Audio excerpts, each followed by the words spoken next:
Ulashilgan ilmlarni hech qaysida bu darajada xursand bo'lmagandim. Hatto bu videoni ko'rganimdan keyingi namoz boshida shu darajada quvondim.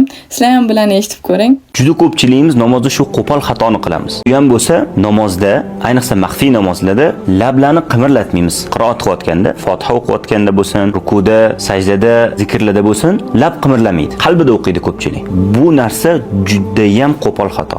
Chunki qiroat rukun hisoblanadi. Va takbiratul ihrom shunda qulog'i qoqib, qalbida Allohu akbar deydi. yoki qalbida jim turib o'qiydi. Xuddi Fotihani o'qiyotgandek. Yo'q, bizani lablarimiz harakatlanish kerak, maxrajlaridan harflar chiqish kerak, talaffuz qilinish kerak. Ana o'sha qiroat hisoblanadi. Misol uchun, alhamdulillahi robbil alamin, arrohmanir rohim. Hech bo'lmaganda o'sha quloq o'zingizga eshitiladigan darajada o'qishligimiz kerak bo'ladi. Mana shu to'g'ri bo'ladi. Shu narsaga e'tiborli bo'laylik. Kimda shu qo'pol xato bo'lsa, eslatma qilib qo'yaylik. Allohu a'lam. Xursand bo'lganimiz sababi bizga o'rgatilgandek namozni ichimda o'qirdim.